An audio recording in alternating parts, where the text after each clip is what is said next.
Shalom Jemaat GK Glory yang terkasih. Saya juga menyambut Bapak Ibu yang baru bergabung dengan kami. Dimanapun Anda berada, di Surabaya, di Indonesia maupun di luar negeri. Saat ini kita dipersatukan oleh kasih Kristus. Tuhanlah yang telah memanggil kita untuk beribadah kepadanya. Selamat beribadah.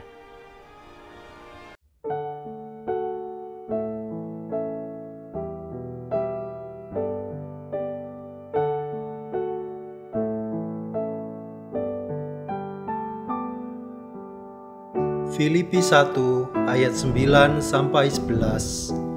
Dan inilah doaku, semoga kasihmu makin melimpah dalam pengetahuan yang benar dan dalam segala macam pengertian, sehingga kamu dapat memilih apa yang baik, supaya kamu suci dan tak bercacat menjelang hari Kristus, penuh dengan buah kebenaran yang dikerjakan oleh Yesus Kristus untuk memuliakan dan memuji Allah.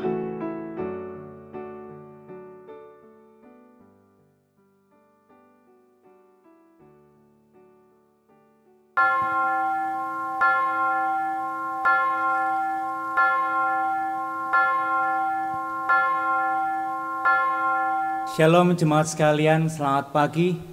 Kita bersyukur kita boleh diundang oleh Allah pagi ini untuk beribadah kepadanya.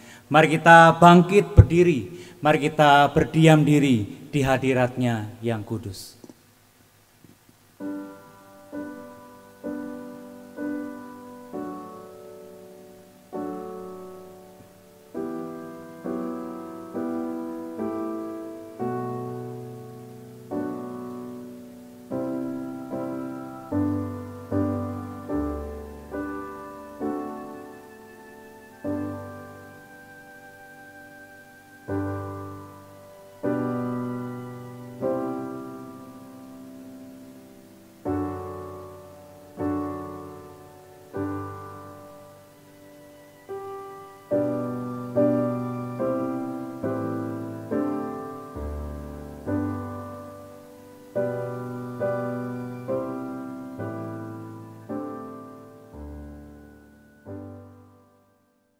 Pertolongan kita adalah dalam nama Tuhan yang menjadikan langit dan bumi. Turunlah atas kita sekalian damai sejahtera dari Allah Bapa, Putra, dan Roh Kudus. Amin.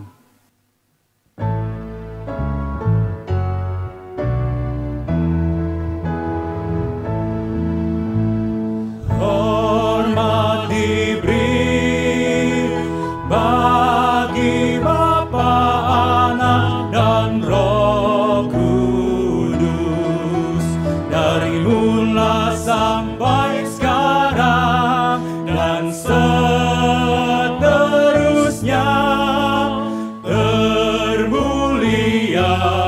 Amin. Amin. Bersorak-soraklah bagi Tuhan, hai seluruh bumi. Beribadahlah kepada Tuhan dengan sukacita. Datanglah ke hadapannya dengan sorak-sorai. Ketahuilah bahwa Tuhanlah Allah, Dialah yang menjadikan kita dan punya Dialah kita, umatnya dan kawanan domba gembalaannya. Masuklah melalui pintu gerbangnya dengan nyanyian syukur, ke dalam pelatarannya dengan puji-pujian. Bersyukurlah kepadanya dan pujilah namanya. Allah mengundang kita untuk datang di hadirat-Nya, di hadapan tahta anak domba itu. Mari kita mengangkat hati kita, mengangkat suara kita, memuji Dia. Haleluya, bagi Dia anak domba. Ku berdiri di tengah umat-Mu, dari segala suku bangsa. Kami umat-Mu yang telah ditebus dan telah diselamatkan. Tiada kata layak untuk ku berikan, tiada kata untuk memuji-Mu.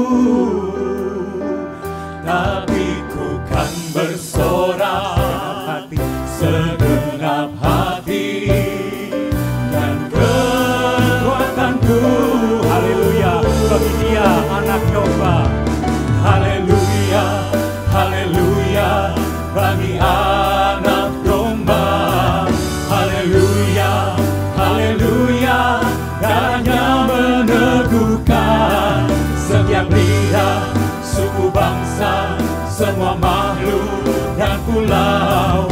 Berikan glory, berikan hormat, beri pujian bagi anak domba. Pujikan pujian dari awal dengan segenap hatiku. Ku berdiri di tengah umatmu, dari segala suku bangsa. Kami umatmu yang telah ditebus dan telah diselamatkan. Tiada kata yang layak untuk kita berikan, tiada kata layak untuk ku berikan, tiada kata untuk memuji. Kami mau bersorak bagimu Tuhan, tapi bukan bersorak segenap hati kami, segenap hati dan kekuatanku. Haleluya, bagi Dia anak domba. Haleluya, haleluya, bagi anak domba. Haleluya, haleluya, darahnya meneguhkan setiap lidah, suku, bangsa, semua makhluk dan pulau. Berikan glory, berikan hormat baginya. Haleluya, to the Lamb. Haleluya, haleluya, haleluya, to the Lamb. Haleluya, haleluya, by the blood of Christ we stand.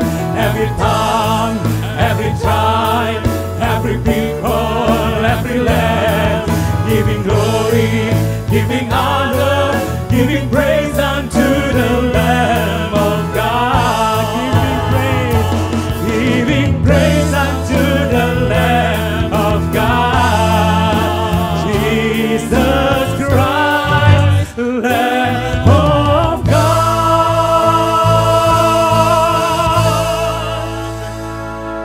Ya Tuhan, bagimulah segala hormat. Ya Tuhan, bagimulah segala kemuliaan. Kami manusia yang tidak berlayak ini berdiri di hadapan-Mu semata hanya karena anugerah-Mu yang besar. Biarlah pagi hari ini Engkau sekali lagi Tuhan mencurahkan anugerah-Mu kepada setiap kami. Engkau menyucikan kami daripada segala dosa. Engkau menguduskan kami daripada segala celah. Biarlah kasih-Mu menghangatkan hati kami. Kasih-Mu memulihkan hidup kami. Kasih-Mu menghapus dosa kami. Ini kami Tuhan, biarlah setiap ibadah yang kami bawa kepadamu, setiap menitnya kami persembahkan untuk kemuliaan nama-Mu Tuhan. Kiranya Engkau dimuliakan, Engkau disenangkan di sepanjang ibadah ini dari awal sampai pada akhirnya. Di dalam Kristus Yesus kami berdoa. Amin. Inilah jaminan pengampunan bagi kita semua, bahwa Allah mengutus anaknya ke dalam dunia, bukan untuk menghakimi dunia, melainkan untuk menyelamatkannya oleh Dia. Silakan duduk. Bila kulihat bintang gemerlapan dan bunyi guru riuh ku dengar, ya Tuhanku, tak putus aku heran melihat ciptaan-Mu yang besar. Mari bersama puji Dia. Maka jiwaku pun memuji-Mu. Sungguh besar Engkau Allah kami. Sungguh besar Kau Allahku. Engkau Allah yang besar, jiwa kami memuji. Maka jiwaku pun memuji-Mu. Sungguh besar Kau Allahku.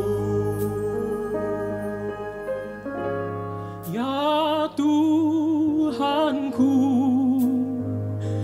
apabila ku renungkan pemberian-Mu dalam penebus. Ku terteguh bagiku dicurahkan oleh Putra-Mu, darahnya kudus. Kelak bersama-sama dengan segala makhluk kita ada datang di hadapan Tuhan kita, bertatapan muka demi muka. Kita akan memuji Dia segenap hati sampai selama-lamanya. Mari kita puji Dia, Tuhan kita. Apabila nanti Kristus memanggilku, sukacita amatlah besar, karena berkah yang ku rindukan, melihat Engkau Tuhanku akbar. Maka jiwa kami memuji, maka jiwaku pun memuji. sebab Engkau Allah yang besar. Kami rindu meninggikan Kau. Sungguh besar Kau Allahku, Benar Tuhan. maka jiwaku pun memuji-Mu. Sungguh besar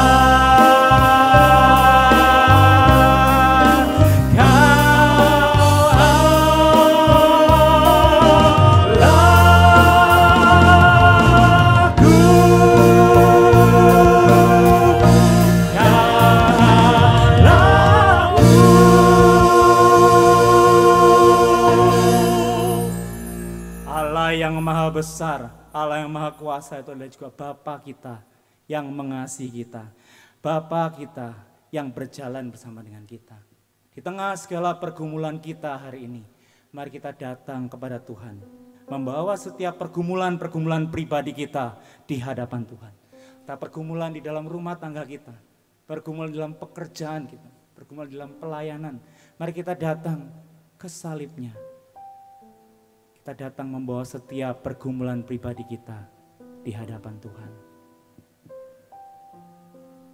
Ya Tuhan.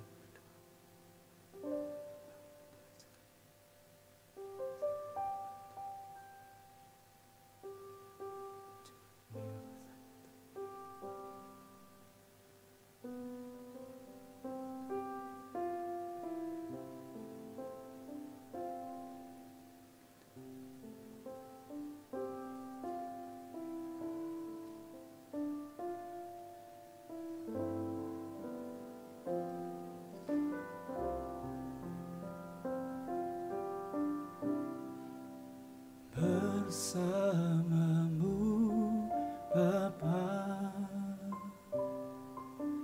ku lewati semua perkenananmu yang teguhkan hatiku. Engkau yang bertindak, memberi pertolongan,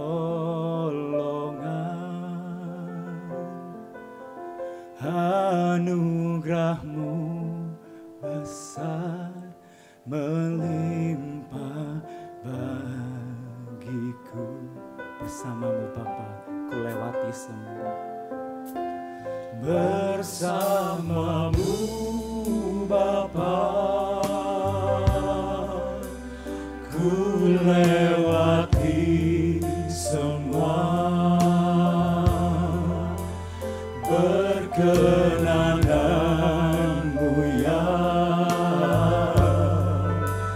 teguhkan hatiku.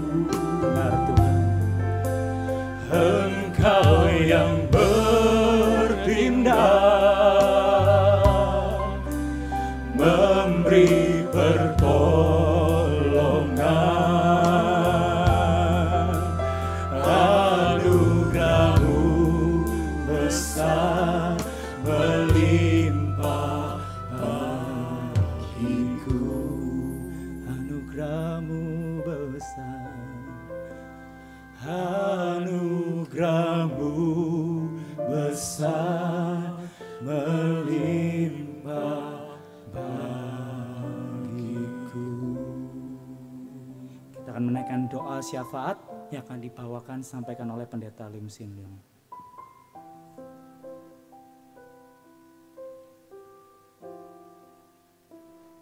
Jemaat yang dikasihi Tuhan, di tengah-tengah kehidupan yang hari ini tidak mudah karena pandemi COVID-19, biarlah kita terus berseru kepada Tuhan yang penuh kuasa, yang penuh belas kasihan dan kemurahan. Dan biarlah pada pagi hari ini mari kita satukan hati kita. Kita berseru berdoa, khususnya yang pertama kita berdoa untuk pemerintahan kita, Indonesia. Kita berdoa para pemimpin kita agar mereka dikuatkan, diberi hikmat dari Tuhan untuk boleh mengatasi setiap kesulitan yang terjadi di tengah masyarakat bangsa ini. Mari kita satu di dalam doa, kita buka suara kita memohon belas kasihan Tuhan, kita berdoa bersama-sama. Bapa di surga, kepadamu ya Tuhan kami berseru, kepadamu ya Tuhan kami datang. Karena Engkaulah sumber pengharapan dan pertolongan bagi kami, umat-Mu ya Tuhan.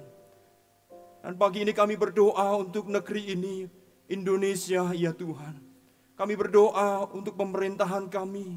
Tuhan, kami berdoa mohon belas kasihan-Mu. Kiranya Engkau Tuhan campur tangan. Kiranya Engkau Tuhan memberi pertolongan. Kami berdoa mohon hikmat daripada-Mu ya Tuhan untuk para pemimpin kami. Sehingga ketika mereka menghadapi tantangan, kesulitan, mereka pun tidak putus asa. Tetapi mereka boleh tetap kuat dan memikirkan yang terbaik untuk penanganan pandemi COVID-19 ini ya Tuhan. Tuhan, kami menyerahkan pemerintahan kami ke dalam tangan Tuhan. Kami mohon belas kasihan dan pertolongan Tuhan. Berkati mereka ya Tuhan. Berkati para pemimpin kami, baik yang tertinggi, yang di Jakarta maupun di daerah-daerah yang terendah Tuhan, kiranya Engkau menolong mereka. Terima kasih Tuhan. Dengarlah seru doa kami. Bapak Ibu yang dikasihi Tuhan, kita juga berdoa untuk para medis, mereka yang menangani para pasien, khususnya pasien COVID-19 ini. Kita mendengar begitu banyak korban dari mereka. Dan biarlah kita bersatu hati mohon belas kasihan Tuhan.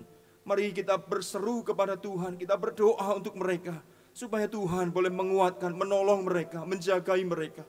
Mari kita buka suara kita bersama-sama, kita satu di dalam doa. Bapa di surga, kami juga berdoa untuk para medis ya Tuhan.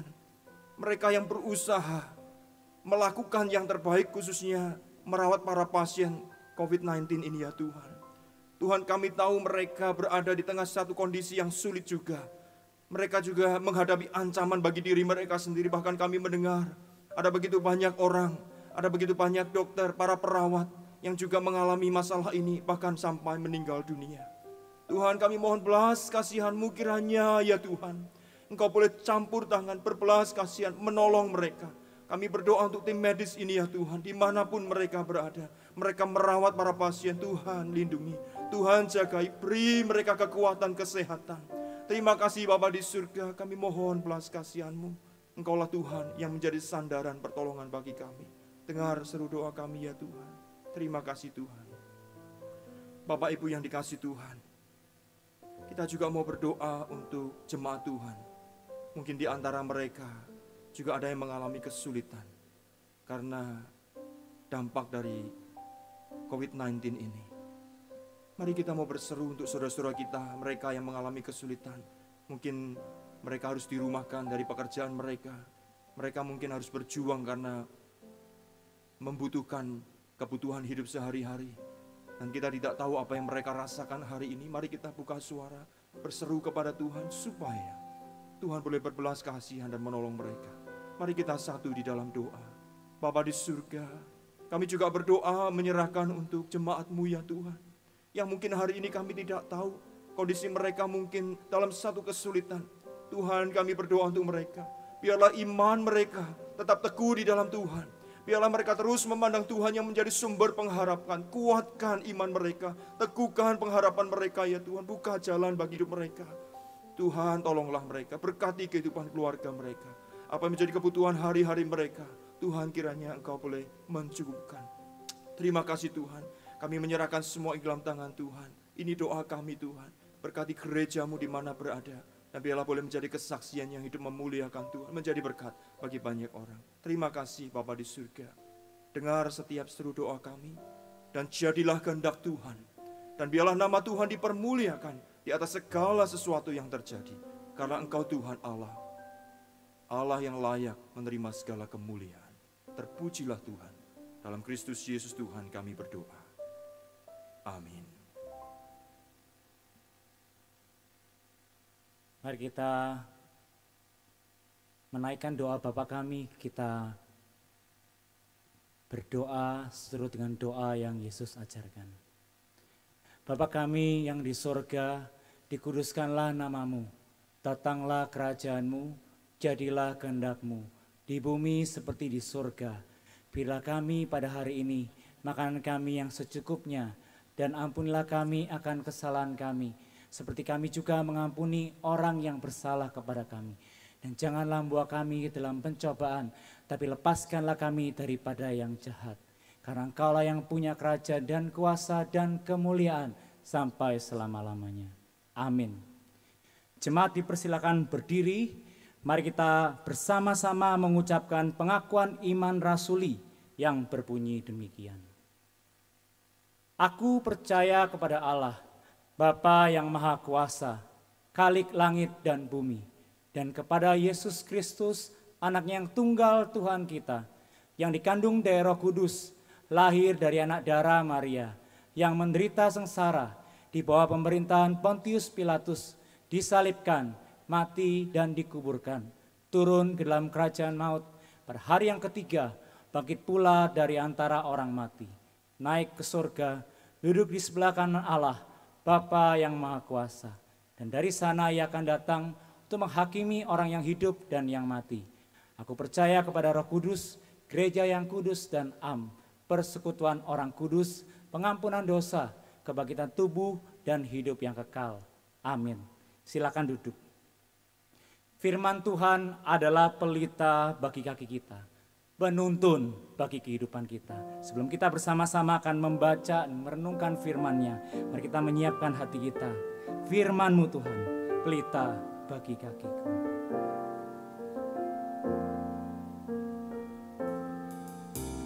Firman-Mu, pelita bagi kakiku, terang bagi jalanku. Firman-Mu, pelita bagi kakiku, terang bagi jalanku. Waktu ku bimbang dan hilang jalanku, tetaplah Kau di sisiku. Dan takkan ku takut asal Kau di dekatku, besertaku selamanya, selamanya. Oh, firman-Mu, pelita bagi kakiku, terang bagi jalanku.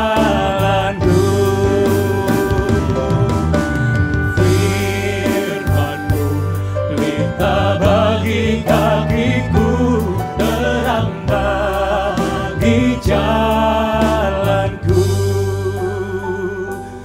terang bagi jalanku.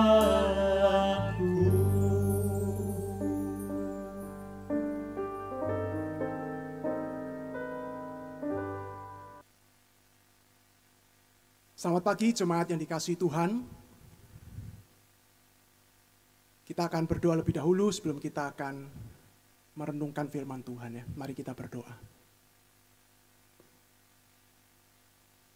Tuhan, kami akan belajar kebenaran firman-Mu. Tolonglah kami supaya kami bisa memahami dan mengerti akan kebenaran firman Tuhan. Tuhan juga menolong kami supaya kami bisa mengaitkannya dengan kehidupan kami pribadi lepas pribadi. Dan kami juga ditolong Tuhan untuk bisa melakukan firman-Mu, menghidupinya dalam kehidupan kami setiap hari. Khususnya Tuhan di saat-saat seperti ini. Pimpin kami semua, berkati juga hamba-Mu yang terbatas ini. Di dalam nama Tuhan Yesus kami berdoa. Amin. Firman Tuhan pada pagi hari ini diberikan tema menguatkan kesatuan, menepikan perbedaan. Kita akan membaca satu bagian firman Tuhan dari surat Filipi pasal yang kedua. Surat Filipi pasal yang kedua, ayat yang pertama sampai yang keempat. Surat Filipi pasal yang kedua, ayat yang pertama sampai yang keempat. Demikian bunyi firman Tuhan. Jadi karena dalam Kristus ada nasihat, ada penghiburan kasih, ada persekutuan roh, ada kasih mesra dan belas kasihan. Karena itu sempurnakanlah sukacitaku dengan ini.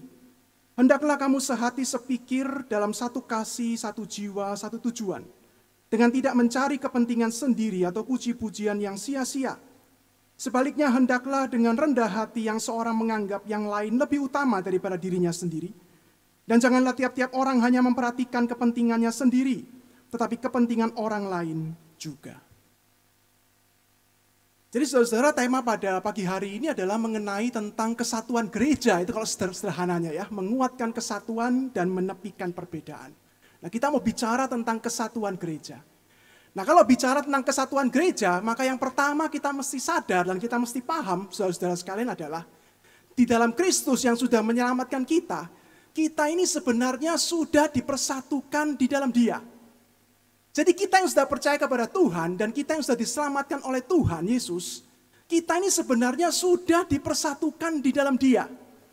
Nah, beberapa firman Tuhan itu menjadi pedoman untuk kita, memberitahu kita untuk hal ini. Nah, misalnya seringkali yang dipakai 1 Petrus pasal yang kedua ayat yang ke-9 sampai yang ke-10. Bahwa kita ini dulunya adalah orang-orang di dalam gelap. Tapi kemudian dipanggil keluar oleh Tuhan untuk datang kepada terangnya yang ajaib. Kita dulunya yang bukan umat Tuhan, tapi kemudian diselamatkannya dan dipanggilnya untuk menjadi umat Tuhan. Kita disatukan untuk menjadi umat Tuhan. Nah, Rasul Paulus sendiri juga dalam 1 Korintus pasal yang ke-12, itu memberikan satu gambaran akan gereja Tuhan, yaitu sebagai tubuh Kristus. Yang menunjukkan kepada kita bahwa sebenarnya di dalam Kristus, kita ini sudah disatukan. Karena kita disebutkan sebagai tubuh Kristus. Efesus pasal yang kedua juga oleh Rasul Paulus ayat yang ke-19 sampai yang ke-22 juga mengatakan bahwa kita yang diselamatkan oleh Tuhan Yesus, kita ini sekarang disebut sebagai warga kerajaan surga. Warga kerajaan surga yang rapi tersusun diikat menjadi satu sebagai bait Allah di dalam Kristus. Jadi kalau bicara tentang kesatuan gereja, Bapak Ibu Saudara sekalian, maka sebenarnya di dalam Tuhan Yesus, kita ini sudah dipersatukan. Nah, apa implikasinya sekarang bagi kehidupan kita? Nah, sebagai jemaat Tuhan yang sudah dipersatukan, Bapak Ibu Saudara sekalian, tentunya salah satu implikasinya adalah kita dipanggil sekarang oleh Tuhan. Sebagai satu kesatuan di dalam Tuhan, untuk hidup saling melayani dan saling membangun satu sama lain di dalam Kristus. Kita yang telah dipersatukan dalam Kristus, kita sekarang dipanggil oleh Tuhan untuk saling melayani dan saling membangun satu sama lain di dalam Kristus. Nah, itu yang disebutkan oleh Paulus dalam Filipi pasal yang kedua ayat yang pertama tadi ya. Kamu sudah dipersatukan dalam Kristus. Nah, kalau kamu sudah dipersatukan dalam Kristus, maka hidupilah apa yang disediakan Kristus untuk kamu sebagai satu kesatuan anak-anak Tuhan. Nah, apa itu? Dikatakan oleh Paulus, di dalam Kristus itu ada nasihat, ada saling menguatkan, ada saling menghibur, ada saling mengasihi, ada saling bersekutu, ada saling memberikan compassion, memberikan belas kasihan, menunjukkannya kepada satu sama lain. Sebagai anak-anak Tuhan yang disatukan, mari kita hidupi apa yang sebenarnya sudah disediakan, diberikan Tuhan dalam kehidupan kita sebagai satu kesatuan anak-anak Tuhan. Kita menghidupi satu sama lain untuk saling menasihati, saling menguatkan. Kita hidup satu sama lain untuk saling menghibur dalam kasih. Kita hidup satu sama lain untuk saling bersekutu sebagai anak-anak Tuhan. Saling mengasihi di dalam Dia. Dan saling menunjukkan belas kasihan di dalam Kristus. Nah, sehingga, saudara-saudara sekalian, ketika kita menghidupi hal itu, kita itu dipakai Tuhan untuk menjadi perpanjangan tangannya. Perpanjangan tangan Tuhan bagi sesama saudara kita.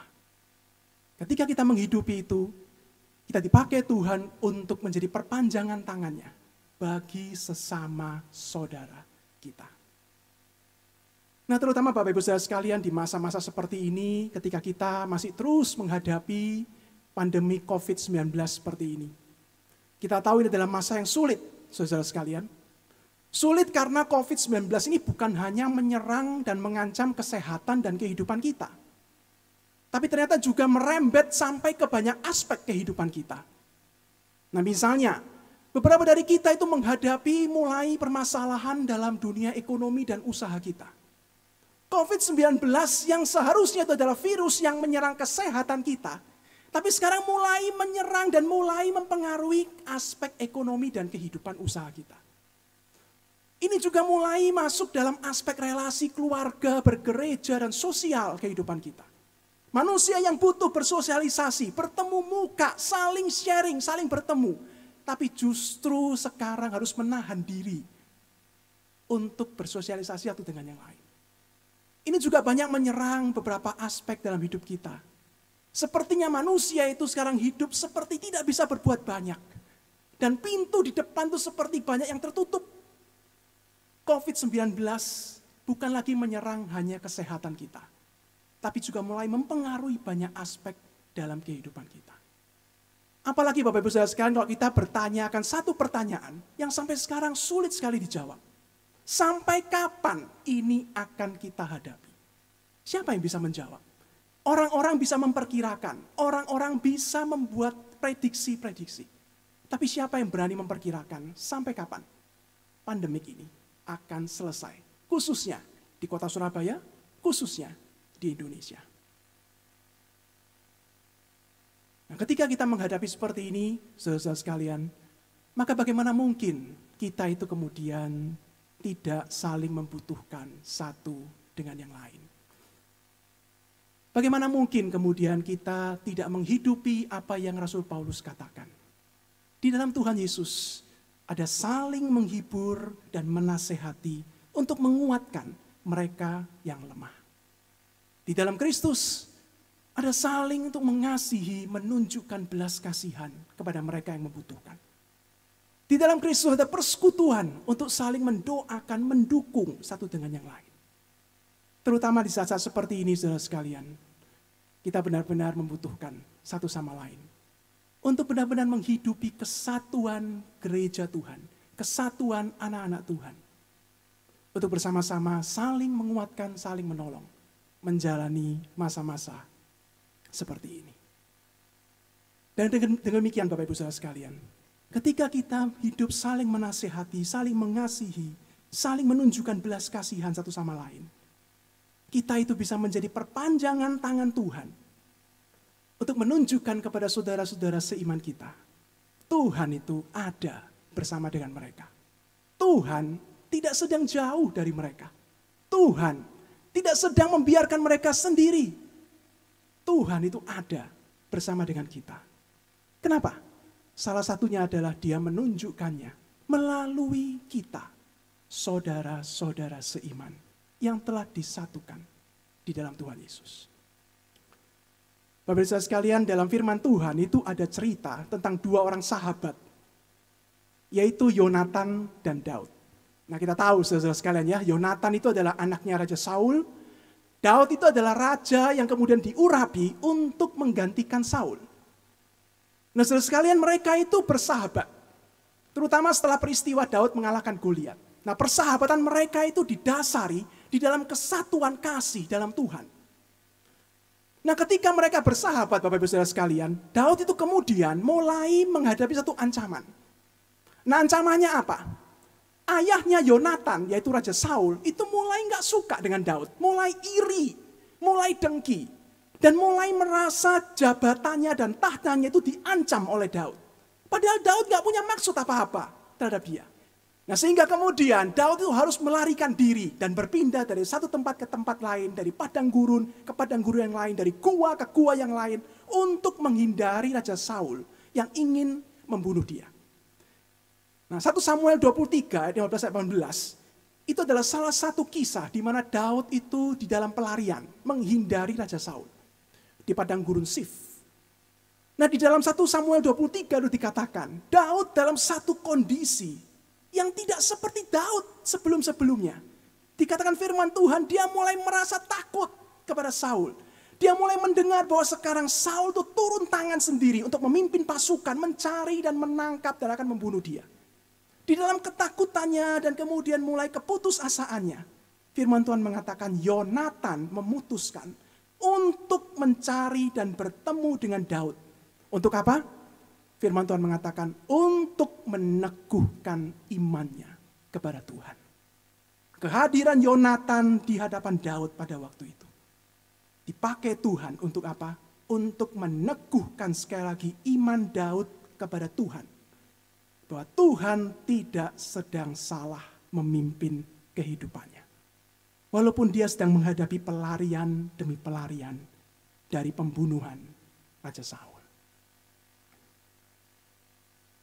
Bapak Ibu sekalian, saya pernah melayani sebagai seorang mahasiswa praktek dari seminari di sebuah kota kecil di Jawa Barat. Gereja yang saya layani pada waktu itu sebagai mahasiswa praktek tidak terlalu besar. Kira-kira jemaat kami pada waktu itu 150 orang.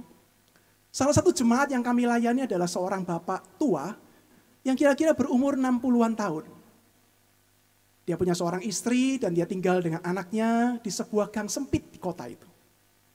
Nah bapak ini pekerjaannya setiap hari adalah, dia pagi-pagi dia bangun, pergi ke pasar, dia kemudian beli bahan-bahan untuk membuat kue dengan istrinya. Dan kemudian selesai membuat kira-kira jam 7-8 pagi, dia akan keliling kota itu mencari siapapun yang akan membeli kue buatan dia dan istrinya sampai habis. Dan itulah yang dilakukan setiap hari untuk bisa makan dan menyambung hidup setiap hari. Nah suatu hari, gembala gereja kami, para majelis mulai merasa, bapak ini mulai jarang kelihatan di gereja. Dan secara singkat, ditemukan ketika kami membesuk, bapak ini ternyata terkena penyakit. Yang sudah bertahun-tahun dia alami, yang sekarang mulai makin menggerogoti tubuhnya. Nah dia punya diabetes. Dan pada waktu itu sakit diabetesnya itu mulai berkomplikasi dan mengena kepada bagian tubuh yang lain. Nah kami mulai melihat perutnya itu mulai buncit. Kami mulai melihat bahwa kakinya itu mulai bengkak. Dan dia mulai susah untuk bernafas dengan biasanya. Kami tahu bahwa diabetesnya mulai menyerang ke organ-organ tubuh yang lain. Karena itu kenapa dia tidak bisa lagi ke gereja. Karena bahkan untuk duduk dan berdiri aja, dia sudah mulai susah. Maka kemudian majelis dan ketua majelis mencoba untuk melakukan sesuatu buat dia. Nah ketua majelis kami waktu itu telepon kepada seorang saudara dari bapak ini yang ada di Bandung. Untuk apa? Untuk jemput bapak ini, bawa dia ke Bandung, masukkan rumah sakit yang terbaik di sana untuk diobati supaya sembuh. Dibawa ke Bandung 1 minggu saja. Kondisinya mulai membaik. Bapak yang tua ini mulai sungkan di sana. Mungkin sungkan karena harus dibayarin untuk tinggal di rumah sakit dan diobati. Maka dia minta diantar pulang kembali ke kota itu. Dan dia tidak mau merepotkan keluarganya. Tapi kemudian beberapa hari kemudian sakitnya yang gak diobati dengan benar karena keterbatasan ekonomi dan kehidupannya yang sangat sederhana itu membuat mulai menurun kembali kesehatannya. Dan ketika kami besuk berikutnya kami melihat kesehatannya mulai lebih buruk dari sebelumnya. Dalam salah satu kesempatan bertemu, Bapak tua ini kemudian menyampaikan satu permohonan kepada kami. Dia bertanya, "Pak, boleh enggak saya pinjam mobilnya gereja dengan driver kalau bisa sekalian?" Loh, buat apa? Ada orang tetangga itu ngomong bahwa ada satu orang di Jawa Tengah itu bisa menyembuhkan penyakit seperti yang saya ceritain. Nah, kami mulai bertanya-tanya, siapa orang itu? Kita nggak pernah dengar, kita nggak pernah tahu ada dokter yang baik yang bisa menyembuhkan sakit dengan cepat seperti itu. Maka kemudian gembala gereja itu mulai bertanya, "Pak, siapa orang itu? Katakan, dokterkah dia? Siapa namanya?" Supaya kami juga cari tahu, apakah harus sejauh itu pergi dari Jawa Barat sampai Jawa Tengah, naik mobil dengan kondisi sakit seperti itu. Nah, Bapak itu kemudian diam, nggak mau menjawab. Kami terus tanya sama dia, "Siapa, Pak? Beritahuan sama kami, dokter siapa?" Dia cuma diam dan nggak mau jawab. Nah, gembala gereja kami mulai ngeh satu hal. Itu bukan dokter. Itu bukan dokter. Maka kemudian gembala kami mulai ngomong, "Pak, jangan kita mencari kuasa lain di luar Tuhan. Jangan. Kami tahu, Bapak mulai putus asa, mulai patah harap, mulai tidak tahu lagi apa yang harus diperbuat menghadapi semua ini. Tapi jangan cari kuasa lain di luar Tuhan Yesus." Kami mendoakan dia, kami kemudian meninggalkan rumah itu dengan satu permohonan kepada Tuhan supaya iman Bapak ini tetap diteguhkan di dalam Tuhan. Beberapa hari kemudian kami rapat majelis pada malam hari. Menjelang akhir rapat itu ketua majelis kami kemudian berkata satu hal, saudara-saudara sekalian, saya tahu ini datang dari Tuhan. Dia mulai menceritakan kondisi dari Bapak tua ini. Dia mulai menceritakan kepada majelis kami itu kondisi dari Bapak ini. Dan betapa dia sangat membutuhkan dukungan untuk pengobatannya. Kita tahu pengobatan dibutuhkan begitu besar. Sehingga ketua majelis kami cuma bilang, "Mari kita coba pikir, saya mengajak Anda semua para majelis, kita kumpulkan dana buat dia. Dari uang kita masing-masing, seberapapun yang Anda mau beri. Nanti besok saya sama gembala akan besuk dia dan bawa uang itu kepada dia. Seberapapun yang kita akan kumpulkan, saya akan bawa kepada dia." Nah, kemudian para majelis menetapkan satu jumlah dan mereka mengumpulkannya besok hari dan mereka menyerahkan ke majelis, ketua majelis kami, dan kami bawa ke rumah Bapak ini. Sampai di sana kami melihat kondisi Bapak ini makin lemah dari sebelumnya. Dia duduk dengan terengah-engah dan dia kemudian berkata-kata kepada kami. Gembala kami kembali berkata, "Pak, jangan patah arang kepada Tuhan Yesus. Bersandar dan terus mencari dia." Di akhir pertemuan, seperti yang sudah direncanakan, ketua majelis kami mengeluarkan amplop yang berisi uang yang sudah dikumpulkan itu. Kemudian menaruh di tangan Bapak tua itu dan berkata, "Pak, ini dari gereja. Tidak perlu bingung bagaimana mengembalikannya. Ini dari gereja. Bapak pakai baik-baik, beli apa yang diperlukan untuk pengobatan." Dan Tuhan memberkati. Saudara sekalian, pada waktu saya melihat Bapak itu pegang amplop itu, saya melihat matanya mulai berkaca-kaca. Air mata satu tetes mulai keluar dari matanya. Dan saya tahu, Tuhan menyentuh dan menguatkan dia. Tuhan menunjukkan bahwa dia peduli. Bagaimana caranya? Melalui kepedulian anak-anak Tuhan yang jatuh belas kasihan dan mencoba melakukan sesuatu buat dia.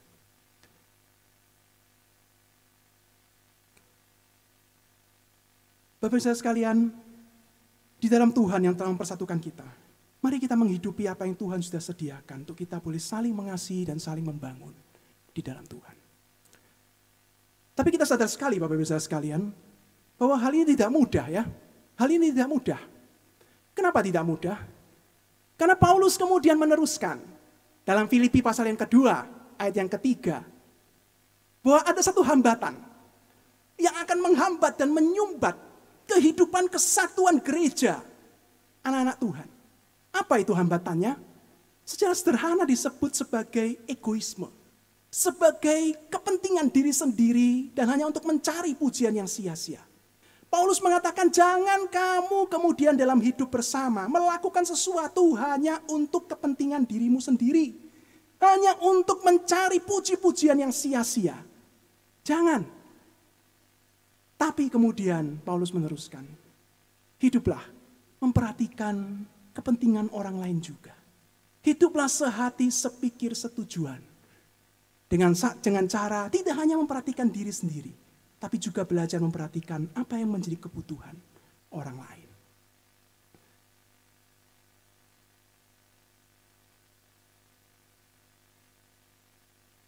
Bapak Ibu saudara sekalian, bagaimana ketika kita mencoba untuk mengaitkannya dengan apa yang terjadi pada saat ini? Bapak Ibu, ketika kita mendengarkan peringatan dari Rasul Paulus kepada kita, jangan kamu hanya mencari kepentingan diri sendiri dan pujian yang sia-sia. Perhatikan juga apa yang menjadi kebutuhan orang lain. Perhatikan juga apa yang menjadi kebutuhan mereka. Dan bukan hanya memperhatikan kebutuhanmu sendiri. Ketika kita mencoba mengaitkannya dengan kehidupan kita saat ini, Bapak Ibu saudara sekalian. Mungkin ada dari Anda yang akan berkata kepada saya, Pak, saya bukannya mencoba untuk egois. Saya bukannya bermaksud untuk egois. Tetapi apa yang dihadapi pada saat ini, itu bukan dihadapi oleh beberapa orang saja. Itu dihadapi oleh semua orang. Tidak ada yang tidak menghadapi. Semua orang menghadapinya. Dan kemudian kita juga bergumul dengan hal yang sama. Kita bergumul bagaimana mempertahankan kekuatan ekonomi keluarga kita. Kita bergumul juga bagaimana menghidupi keluarga kita ke depan. Memikirkan usaha kita 1, 2 bulan, 3 bulan ke depan. Kita menghadapi pergumulan sama. Sebagai satu kesatuan tubuh Kristus. Tidak ada maksud untuk egois. Tetapi kami menghadapi pergumulan yang sama. Kami menghadapi kesulitan yang sama. Kami yang rindu untuk mengasihi, menguatkan saudara seiman yang lain. Kami pun juga menghadapi pergumulan yang sama. Mungkin sekarang orang lain yang sedang kami pedulikan dan belas kasihani. Tapi jangan-jangan bulan depan, 2 bulan lagi, 3 bulan lagi. Mungkin giliran kami yang juga membutuhkan belas kasihan dan pertolongan dari orang lain. Masa ini sangat sulit. Kenapa? Kami rindu untuk saling mengasihi, saling memperhatikan. Tapi kami juga menghadapi kesulitan yang sama. Saudara, yang kita mesti hati-hati adalah ketika kita menghadapi situasi seperti ini, saudara. Kita jangan sampai jatuh ke 2 hal, saudara. Apa 2 hal itu? Yang pertama kemudian, kita itu menjadi orang yang sungkan. Sungkan gimana? Kita diminta untuk saling mengasihi, saling membantu, saling memperhatikan. Tapi kita menjadi sungkan kalau enggak melakukan itu. Kenapa? Karena kita merasa aku pun juga punya keterbatasan. Aku pun juga punya sesuatu yang harus dipertimbangkan, dipikirkan. Aku kalau mau memperhatikan orang lain, memberikan sesuatu, aku pun juga harus memikirkan diriku dan keluargaku. Tapi karena sungkan, maka kita kemudian terpaksa untuk melakukan itu. Itu yang pertama. Yang kedua, yang sebaliknya, kita juga kemudian bisa jatuh ke dalam yang lain, saudara. Kita mulai nggak tahan. Kita mulai kemudian merasakan himpitan situasi ini, kemudian tiba-tiba beralih kepada kita. Dan kemudian kita mulai menuntut orang lain. Kalau kamu dulu tak perhatikan, sekarang aku yang gantian harus diperhatikan. Kalau kamu dulu, sekarang aku. Dan kita mulai jatuh di dalam penuntut, menuntut, dan menuntut. Saudara sekalian, ini situasi yang tidak mudah, saudara, untuk hidup dalam kesatuan gereja yang saling membangun dan saling mengasihi. Kenapa? Karena kita sebagai satu tubuh Kristus, kita menghadapi pergumulan yang sama. Kita seperti tentara dalam medan perang yang ingin membantu rekan kita yang sedang terluka, terkena tembakan atau terkena bom, ingin membawa dia selamatkan keluar dari medan perang. Tapi kita pun juga sedang menghadapi tembakan-tembakan peluru dan bom itu. Dan kita nggak tahu apakah kita akan kena atau tidak. Kita seperti yang dikatakan oleh seorang pendeta dari Belanda. Kita ini seperti wounded healer, wounded helper, penyembuh, penolong yang sebenarnya juga terluka, yang sebenarnya juga membutuhkan pertolongan, yang sebenarnya juga membutuhkan perhatian dan belas kasihan. Karena kita ada dalam medan peperangan yang sama. Kita menghadapi pandemi yang sama. Lalu bagaimana, saudara? Rasul Paulus kemudian meneruskan satu hal. Dia mengajak jemaat Tuhan dan kita melihat kepada satu pribadi yang berkuasa dalam kehidupan kita. Siapa dia? Tuhan Yesus Kristus. Hendaklah setiap engkau, ayat yang kelima, hidup seperti Kristus. Menaruh pikiran dan perasaan seperti Kristus. Yang tidak mempertahankan kesetaraannya dengan Allah itu sebagai milik yang harus dipertahankan. Melainkan dia adalah mengosongkan diri dan turun menjadi manusia. Bahkan taat sebagai hamba sampai mati di kayu salib. Dan dia dibangkitkan dan Allah mengaruniakan kemuliaan sehingga setiap lutut akan bertelut dan lidah akan mengaku Yesus Kristus Tuhan. Saudara sekalian, Paulus mengajak kita untuk melihat kepada Kristus yang sudah lebih dahulu mengasihi dan kemudian peduli kepada kita. Yang bahkan melepaskan kesetaranya dengan Allah, menjadi hamba dan mati demi kita. Untuk menjadi teladan dan kekuatan bagi kita. Terutama di saat-saat seperti ini, hidup sebagai satu kesatuan gereja Tuhan yang saling mengasihi dan saling memperhatikan. Bukan hanya menunjukkan teladan lewat Kristus, Bapak Ibu Saudara sekalian, tapi ketika Paulus mengajak kita untuk melihat kepada Kristus sebagai orang-orang yang sama sedang menghadapi pergumulan dan juga mau hidup saling memperhatikan dan saling menguatkan di dalam pergumulan yang sama ini. Ketika kita melihat kepada Kristus, kita melihat kepada Dia yang berkuasa. Kita melihat kepada Dia yang bangkit. Kita melihat kepada Dia yang sanggup untuk menolong kita. Maka kita bisa datang kepada Tuhan bersama-sama. Kita bisa datang dengan satu hati, satu pikiran, satu tujuan kepada Kristus. Dan kita bisa berdoa kepada Dia. Tuhan Yesus, tidak ada yang bisa kami banggakan. Tidak ada yang bisa merasa kuat pada saat ini. Kami semua adalah para penolong-penolong yang sebenarnya terluka dan membutuhkan juga pertolongan. Ketika kami membantu orang lain, kami pun juga membutuhkan pertolongan. Dan kami datang kepadamu. Karena kami tahu hanya Engkaulah penolong dan pengharapan kami. Dan ketika Engkau hadir dan menolong kami. Dan biarlah kami juga boleh Tuhan pakai untuk boleh menolong sesama kami. Kami datang semuanya, tidak ada yang bisa membanggakan diri. Tidak ada yang bisa merasa kuat. Tapi datang kepada Tuhan dengan berharap kepada Tuhan. Yang akan menolong kita dan juga akan menguatkan kita untuk hidup sebagai satu kesatuan gereja Tuhan. Yang akan saling menolong satu dengan yang lain di dalam kekuatan Tuhan Yesus.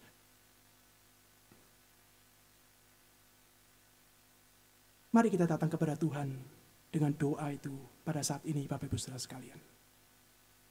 Sebagai satu kesatuan gereja Tuhan, kita dipanggil untuk menghidupi apa yang Tuhan rindukan. Saling mengasihi, saling membangun, terutama di saat seperti ini. Tapi kita sadar, kita pun juga membutuhkan pertolongan itu. Maka mari kita bersama-sama, satu hati, satu mata iman yang tertuju kepada Kristus. Dan mari kita berdoa kepada Dia. Mari kita berdoa yuk.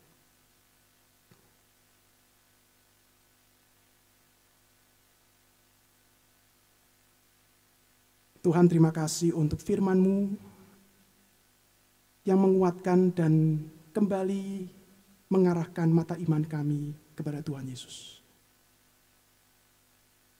Sudah hampir beberapa saat kami menjalani masa-masa seperti ini. Gereja kami menjadi kosong. Kami semua beribadah di rumah. Tapi kami tahu di dalam Kristus, kami dipersatukan di dalam Engkau. Sehingga walaupun kami jauh ya Tuhan, kami tidak bisa beribadah bersama. Tapi dalam iman kepada Kristus, kami ini adalah tubuh Kristus. Maka tolong kami ya Tuhan, tengah-tengah kesulitan yang kami hadapi, biar Engkau menguatkan dan menolong kami. Untuk kami juga Tuhan bisa pakai menjadi berkat dan penolong bagi orang lain. Bukan untuk menunjukkan kekuatan dan kehebatan kami, tapi supaya Engkau bekerja melalui kami yang lemah ini, untuk menunjukkan kasih-Mu, kepedulian-Mu kepada sesama kami. Kami bisa memberikan doa-doa kepada mereka. Setiap hari, setiap minggu kami diajak untuk berdoa bagi mereka. Tuhan, biarlah kami memberikan doa-doa kami kepada mereka. Saudara-saudara kami membutuhkan ini. Mungkin kami mendengar kebutuhan-kebutuhan ataupun kesulitan-kesulitan saudara-saudara kami. Ketika Engkau menggerakkan hati kami untuk melakukan sesuatu, Tuhan tolong kami. Walaupun kami pun membutuhkan pertolongan, kami pun juga memikirkan kesulitan yang kami hadapi. Tuhan, dengan keterbatasan kami, apa yang bisa kami bawa dan kami persembahkan untuk Tuhan pakai bagi saudara-saudara kami. Biarlah seperti anak kecil yang membawa 5 roti 2 ikan itu kepada Tuhan Yesus. Tuhan, pakailah kami yang terbatas dengan segala apa yang kami lakukan untuk menjadi berkat, menjadi perhatian-Mu, menjadi apa yang bisa Tuhan tunjukkan kepada saudara-saudara kami. Pimpin kami ya Tuhan, tolong kami hidup sebagai satu kesatuan gereja Tuhan di tengah-tengah saat seperti ini. Dan biarlah orang boleh melihat kasih-Mu yang nyata di tengah-tengah kami. Dan mereka boleh mengenal Tuhan Yesus yang Kau utus. Dalam nama Tuhan Yesus kami berdoa. Amin. Tiba saatnya kita akan memberi persembahan bagi Tuhan. Mari kita memberi yang terbaik untuk Tuhan kita. Mari kita memberikan persembahan dengan cara scan QRIS atau transfer ke rekening gereja kita masing-masing.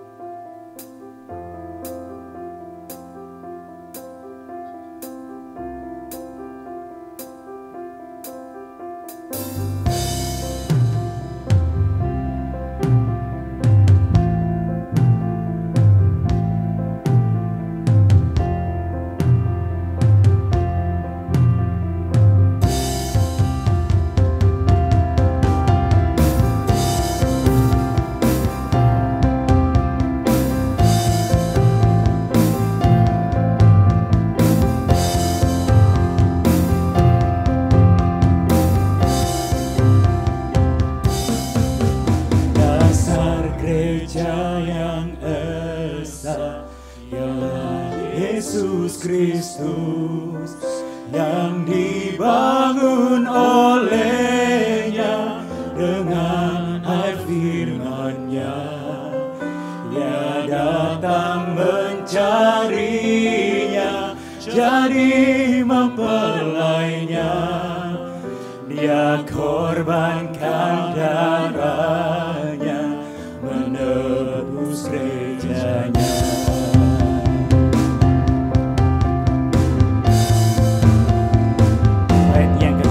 Semua umat Tuhan bersama dalamnya, satu Tuhan seiman, satu permandian, satu nama ku sembah, satu perjamuan, dan satu pengharapan. Kami rindu memberitakan Injil. Kami memberitakan Injil kerajaan-Nya. Ada nama yang lain selain Kristus Tuhan.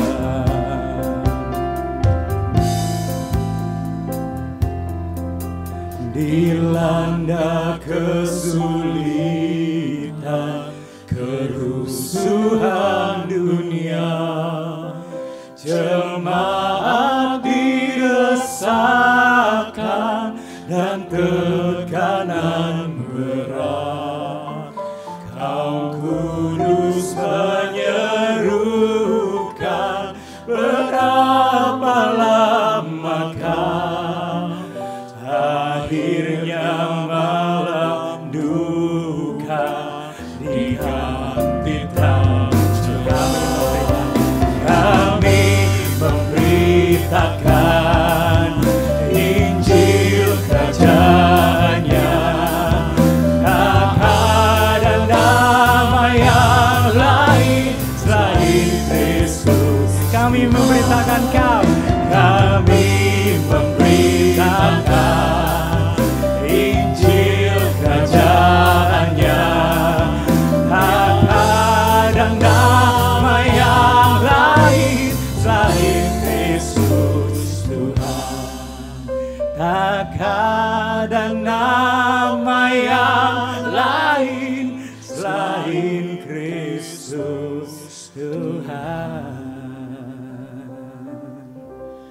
Mari saya undang jemaah sekalian, kita bangkit berdiri, kita akan bawa persembahan kita dalam doa. Bapa dalam surga, kami bersyukur pada pagi hari ini kami boleh menyembah Engkau, kami meninggikan namamu, memuji namamu.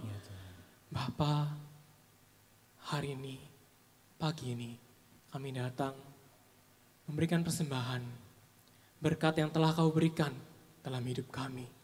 Sungguh amat besar syukur kami kepadamu. Bapa, biarlah persembahan ini dapat dipakai, dapat dikelola. Kiranya Kau sertai dan beri hikmat tangan-tangan orang-orang yang akan mengelolanya. Biarlah apa yang Kau ingini, kehendak-Mu itu nyata di dalam gereja dan nyata bagi dunia. Terima kasih Bapa. Hanya dalam nama Tuhan Yesus kami doa dan mengucap syukur. Amin. Bagi Dia satu-satunya Allah yang penuh hikmat oleh Yesus Kristus, segala kemuliaan sampai selama-lamanya. Amin.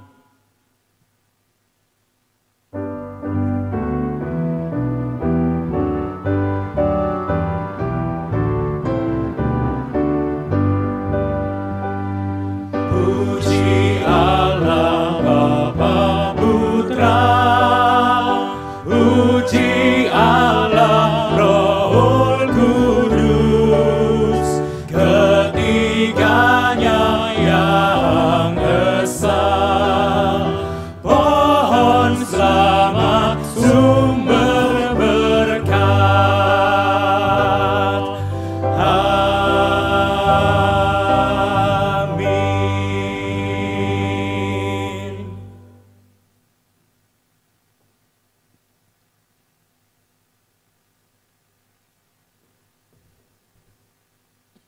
Jemaat Tuhan, mari kita merendahkan diri kita di hadapan Tuhan dan kita akan menerima berkat dari Tuhan.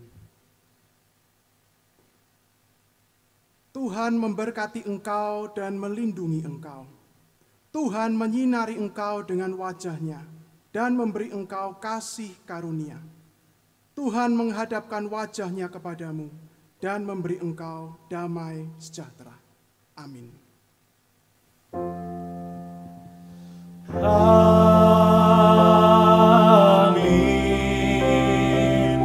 Amin. Amin.